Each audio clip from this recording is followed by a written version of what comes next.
Hello नमस्कार साथियों, मैं विकास आप सभी का हार्दिक अभिनंदन और स्वागत करता हूं ऑनलाइन क्लासेस में। हम पढ़ रहे हैं कम्युनिकेबल डिजीज़ और आज एक नई कम्युनिकेबल डिजीज़ के बारे में हम पढ़ना शुरू करेंगे। डिजीज़ का नाम है my dear friend रूबुला।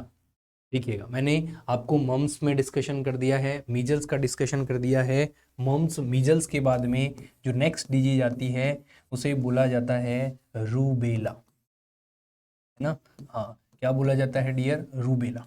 Examiner rubella बहुत कम टाइम बोलेगा, वो बार बार ये बोलेगा आपसे कि जर्मन मीजल्स क्या है। क्या बोलता है साथियों? वो बार बार आपसे पूछता है कि जर्मन मीजल्स क्या होता है, तो आपका जवाब होगा कि रूबेला को ही अनोदर नाम जिसे हम कहते हैं also known as German measles. एक बार तो उसने ये भी पूछा है कि 3 डे फीवर, 4 डे फीवर नहीं है, ध्यान से रहें, 3 डे फीवर या 3 डे डिजीज कंडीशन किसे कहते हैं, तो भी आपका जवाब यही होगा। क्यों कहते हैं? क्योंकि रूबेला की जो कंडीशन है वो मोस्टली 3 दिन के अंदर, बोले तो इसके जो क्लिनिकल मैनिफेस्टेशन हैं, जो क्लिनिकल फीचर्स हैं, वो कब तक आ जाते हैं? अप टू 3 डे के अंदर अंदर ये अपीयर हो जाते हैं। दिमाग में बात तो ये भी आ रही होगी, इसे जर्मन मीजल्स ही क्यों कहा गया? इसलिए कहा गया साथियों, क्योंकि इसकी जो डिस्कवर्ड किया था, क्योंकि इसको जिस व्यक्ति ने डिस्कवर्ड किया था वो व्यक्ति जर्मन का था, एक जर्मन फिजिशियन था, या बोले तो सिंपल सी भाषा में कि एक जर्मनी के व्यक्ति थे। उन्होंने इस डिजीज को बताया था, डिजीज का पता लगाया था, तो जर्मन मीजल्स हम इसे कहते हैं। कई बार एक बार और एक अच्छी बात बता दूं, रूबेला शब्द का मतलब आपको ध्यान रखना है रेड स्पॉट हो जाना। कैसे? तो आपका जवाब हो छोटे छोटे स्पॉट बन जाते हैं, रेड लिटिल स्पॉट बन जाते हैं, तो आपको ध्यान देकर चलना है। एग्जामिनर ने तो ये भी पूछा है कि ये कौन सी लैंग्वेज से डिस्कवर्ड किया गया है, तो आपका जवाब हो कि ये लैटिन वर्ड है। क्या है साथियों? एक लैटिन वर्ड है जिससे कि पता लगाते हैं। तो कुछ बातें मैंने बता दी है स्पेशल पॉइंट्स करके, आप इन्हें जरूर याद रख लें भाई, है ना। चलिए आगे की तरफ चलते हैं माय डियर फ्रेंड्स। कुछ इंपॉर्टेंट बातें और करते हैं जो हर डिजीज में हम करते आए हैं। सबसे पहले, इस बीमारी का कॉजेटिव ऑर्गेनिज्म क्या है, बोले तो एजेंट क्या है, तो आपका जवाब होगा कि उसे नाम दिया जाता है रूबेला वायरस। क्या नाम दिया जाता है? Rubella virus. आपसे पूछा जाए कि इस वायरस जो है वो कौन सी फैमिली से बिलोंग करता है, तो आपका जवाब होगा टोगो वायरस फैमिली से बिलोंग करता है। कौन सी फैमिली से बिलोंग करता है डियर? टोगो वायरस फैमिली से बिलोंग करता है। आपसे पूछा जाएगा इस बीमारी का इंक्यूबेशन पीरियड कितना है, तो आपका जवाब होगा 14 से लेकर 21 दिन का जो समय है वो इसका इंक्यूबेशन पीरियड है। आपसे पूछा जाएगा इसका मोड ऑफ ट्रांसमिशन क्या है, मम्स हो, मीजल्स हो, रूबेला हो, ड्रॉपलेट इन्फेक्शन ही इसका क्या होता है मोड ऑफ ट्रांसमिशन। इसमें एक लाइन और ध्यान रखनी है, ये ट्रांसप्लासेंटल रूट से भी फैलता है। कौन से रूट से? मीजल्स भी ट्रांसप्लासेंटल रूट से फैलता है। आपको इस बारे में जानकारी बिल्कुल है, ठीक है। क्या रूबेला हमें लाइफ लॉन्ग इम्यूनिटी प्रोवाइड करने का काम करता है, तो आपका जवाब होगा इसका सेकेंडरी अटैक जो है लाइफ लॉन्ग इम्यूनिटी नहीं देता है। व्यक्ति को कंजेनाइटल रूबेला सिंड्रोम मदर से बच्चे में होने के बहुत ज़्यादा चांस होते हैं, तो आप कह सकते हैं कि ये लाइफ लॉन्ग इम्यूनिटी नहीं देता है। इसी के साथ आपसे पूछा जाता है कि इसके क्लिनिकल फीचर्स क्या हैं, तो मैंने आपको बता दिया था कि लगभग 40% केस एसिम्प्टोमेटिक मीजल्स के होते हैं, वहीं रूबेला के 50 से लेकर 60% केसेस जो होते हैं वो माय डियर फ्रेंड एसिम्प्टोमेटिक होते हैं। क्या होते हैं? एसिम्प्टोमेटिक होते हैं, जहां सिम्टम्स अपीयर नहीं होते। इसीलिए एक बार एग्जामिनर ने कहा था कि इन केसेज को हम अननोटिस्ड केसेस या फिर अननोटिस्ड डिजीज के नाम से भी जानते हैं और कहते हैं या बताते हैं। आगे की तरफ चलते हैं, कुछ स्पेशल बातें मैं आपको बताता हूं क्या क्या बच्चे में देखने को मिलता होगा। तो आप बता सकते हैं कि इस कैंडिडेट को हो जाता है शॉर थ्रोट, बोले तो गले में छाले देखने को मिलते हैं। हाँ, यहाँ पे भी बुखार आता है, पर यहाँ बुखार कैसा होगा, लो ग्रेड फीवर होगा। यहाँ पे भी 3C में से एक साइन देखने को मिलता है जिसे कोराइजा कहते हैं, इन्फ्लामेशन ऑफ नेजल म्यूकोजा हम बताते हैं। और भी कुछ देखने को मिलता है क्या, बिल्कुल मिलता है साथियों, जिसे हम नाम देते हैं लिम्फेडेनोपैथी के नाम से जानते हैं। किस नाम से जानते हैं, लिम्फेडेनोपैथी के नाम से साथियों हम इसे बताते हैं। क्लियर बात है। हाँ, क्या इसके अंदर भी रेसेज अपीयर होते हैं क्या, तो आपका जवाब होगा ऑफ कोर्स, यहाँ पे भी रेसेज जो हैं वो अपीयर होते हैं और रेसेज ही मेन साइन है।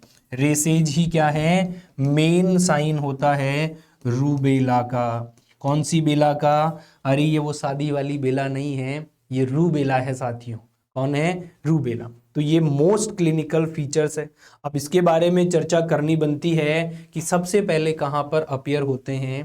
तो आपको ध्यान रखना है कि आपसे पूछा जाए रेसेस सबसे पहले कहाँ अपीयर होते हैं, आते हैं, तो आपका जवाब होगा बेटा फेस के ऊपर आते हैं। फेस के बाद में दूसरी जगह कौन सी है जहां पर ये जाते हैं, तो आपका जवाब होगा कि फेस के बाद में ये ट्रंक तक जाते हैं, बोले तो स्टमक तक पहुंचते हैं। नेक्स्ट आपसे पूछा जाएगा कि ये जो हैं वो कैसे होते हैं, किस कलर के होते हैं, तो आपका जवाब होगा कि माय डियर फ्रेंड ये पिंकिश कलर के होते हैं। कौन से कलर के होते हैं, ये पिंकिश कलर के होते हैं। आपसे पूछा जाएगा कि अगर किसी व्यक्ति को रूबेला हो ही गया है तो प्रिवेंशन क्या होगा, तो जवाब देना बेटा prevention is better than cure, और जवाब एक ही होगा कि वक्त रहते क्या करा लो, वैक्सीनेशन करा लो। क्लियर है। आगे की जानकारी सुनिएगा, कुछ छोटी मोटी बातें मैं आपको, इंटरेस्टिंग से पॉइंट्स मैं आपको बताता हूं कि आपको पता है रूबेला की जो वैक्सीन होती है, क्या रूबेला की वैक्सीन जो होती है वो एक प्रकार की लाइव वैक्सीन है। और वैक्सीन की चर्चा जब भी करी जाती है तो आपको पहला पॉइंट ध्यान रखना है, all live vaccine Contra indicated. All live vaccine Contra indicated किसमें है, तो जवाब होगा कि प्रेगनेंसी के अंदर सारी की सारी लाइव वैक्सीन कॉन्ट्रा इंडिकेटेड है। तो यहां नहीं दे सकते जिस बच्चे की उम्र लेस देन 1 ईयर है, लेस देन 1 ईयर है, उस बच्चे को भी लेस देन 1 ईयर चिल्ड्रन या चाइल्ड, उसको भी हम रूबेला का वैक्सीनेशन नहीं कर सकते हैं। ठीक है। इसके अलावा आपको पूछा जाए तो कर कब सकते हैं, तो जब कर दें जब फीमेल कौन सी एज में हो साथियों, रिप्रोडक्टिव एज में हो। और रिप्रोडक्टिव एज की बात आए तो 15 से लेकर 45 साल की जो उम्र है, एज है, ये सामान्यतः रिप्रोडक्टिव एज में ही कैलकुलेट होती है। तो इसमें क्या करा जा सकता है, वैक्सीनेशन करवाया जा सकता है। ठीक है। यहां क्यों कर दे, क्योंकि यहीं पर मोस्ट ससेप्टिबिलिटी है, मोस्ट ससेप्टिबिलिटी है किस बात की, मोस्ट ससेप्टिबिलिटी है किसकी, डिजीज को आइडेंटिफाई करने की, ओ सॉरी डिजीज पैदा होने के सबसे ज्यादा यहाँ पे क्या है आपके चांसेस हैं। तो आपको ध्यान देकर चलना ही चलना है। अच्छा, ये तो हो गई आपको वैक्सीनेशन कराने की फर्स्ट प्रायोरिटी। सेकंड प्रायोरिटी, जिन बच्चों की उम्र 2 से लेकर 14 साल है उन बच्चों में भी क्या करवा दिया जाए, वैक्सीनेशन जो है वो करवा दिया जाना चाहिए। ठीक, एग्जामिनर ये भी कहता है प्रेगनेंसी हो चुकी है, डिलीवरी हो चुकी है, तो उसके कितने समय बाद में आप वैक्सीन दें, तो आपका जवाब होगा कि आफ्टर 3 मंथ। ठीक है, 3 महीने के बाद में, डिलीवरी होने के 3 महीने के बाद ही वैक्सीनेशन करें तो ज्यादा बेहतर होगा। ठीक है, तो आपको ये छोटी छोटी बातें ध्यान देकर चलनी है। एक बात जरूर दिमाग में आई होगी, मुझे नहीं पता तुम्हारे आई कि नहीं आई, पर मेरे आई, कि अगर प्रेगनेंसी के दौरान रूबेला वैक्सीन का लगा दिया जाए, रूबेला का वैक्सीन लगा दिया जाए तो क्या होने वाला है, तो आपका जवाब होगा कंजेनाइटल रूबेला सिंड्रोम होने वाला है। क्या होने वाला है डियर? कंजेनाइटल रूबेला सिंड्रोम होने वाला है। और कंजेनाइटल रूबेला सिंड्रोम में क्या होगा, ये भी बड़ी इंटरेस्टिंग बात है। तो आपको जवाब ध्यान देना है कि होने वाले बच्चे का जन्म कैसा होगा, वो कानों से बहरा होने वाला है। ये ऐसे भी बोला जा सकता है कि मोस्ट कॉमन कॉम्प्लिकेशन क्या होगा अगर प्रेगनेंसी में लगा दी जाए, तो भी कंजेनाइटल रूबेला सिंड्रोम होगा। कंजेनाइटल रूबेला सिंड्रोम में क्या देखने को मिलता है, तो आपका जवाब होगा कि जो होने वाला बच्चा है उसमें देखने को मिलती है डेफनेस। क्या कि वो कानों से क्या हो जाता है, बहरा देखने को मिलता है। उसका जो हृदय है उसके अंदर इन्फेक्शन देखने को मिलता है, मायोकार्डाइटिस हो जाता है। उसकी जो पैटर्न डक्टस आर्टेरियोसिस, जो पीडीए, जो हृदय की कंजेनाइटल डिफॉर्मिटी में इंक्लूड होती है, पैटर्न डक्टस आर्टेरियोसिस देखने को मिलता है। ठीक है, तो आपको ध्यान देने वाली बातें हैं जो एग्जामिनर आपसे पूछता है और आपको ध्यान देकर चलना है। क्लियर है भाई? चलिए, बहुत सिंपली भाषा में वो छोटी छोटी बातें मैं आपको बता रहा हूं जो आपको ध्यान देकर चलना है। इसके अलावा एक इंपॉर्टेंट और है, आंखों में भी प्रॉब्लम देखने को मिलती है जिसे हम मोतियाबिंद कहते हैं और सिंपल भाषा में हम कैटारेक्ट कहते हैं। तो मायोकार्डिटाइटिस भले ही देखने को ना मिले, पर ये 3 चीजें तो डेफिनेट है जो इस कंडीशन में देखने को मिलेगी। यहाँ पे थोड़ा सा डिटेल में और जाता हूं और आपसे पूछे एग्जामिनर कि अगर प्रेगनेंसी 12 वीक की है, 12 वीक तक के देखा जाए, 12 वीक के अंदर कोई लेडी थी जिसको इम्यूनाइजेशन रूबेला का कर दिया, तो ये तीनों सिम्टम्स देखने को मिलेंगे। अगर प्रेगनेंसी जो है वो 16 वीक की थी, 12 से 16 वीक की थी, तो उस दौरान केवल क्या देखने को मिलता है, मोस्टली डेफनेस देखने को मिलता है। और प्रेगनेंसी 16 वीक के बाद की है तो कम चांसेज हैं कि उस फीमेल में होने वाले बच्चे में कंजेनाइटल प्रॉब्लम देखने को मिले। पर डेंजरस कॉम्प्लिकेशन है तो हमेशा क्या करवाया जाता है, अवॉइड करवाना ही बेहतर समझते हैं। सर इस बीमारी की वजह से कोई फर्दर कॉम्प्लिकेशन हो सकता है क्या? हाँ, क्या हो सकता है, जॉइंट्स में इन्फ्लामेशन हो सकता है, अर्थराइटिस हो सकता है, अर्थरालजिया जिसे कहते हैं, जॉइंट पेन हो सकता है। तो ये आपको ध्यान देके चलना है। मेन तो क्या है, कंजेनाइटल रूबेला सिंड्रोम। आशा करता हूं आपने इस छोटी से सेशन की जर्नी को समझा होगा, जाना होगा, कुछ नई बातें पढ़ी होगी।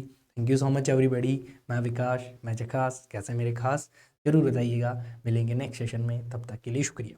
हाँ, अगर थोड़ा भी ठीक लगता है, अच्छा महसूस करते हैं आप पढ़कर, अपने आप में ब्लेसिंग्स फील करते हैं, ब्लेसिंग्स ऐसा लगता है कि हाँ मुझे कुछ सीखने को मिला है, तो साथियों ज़रूर लाइक करें, ज़रूर दोस्तों को पहुँचाएँ, ज़रूर चैनल को सब्सक्राइब करें। Thank you so much.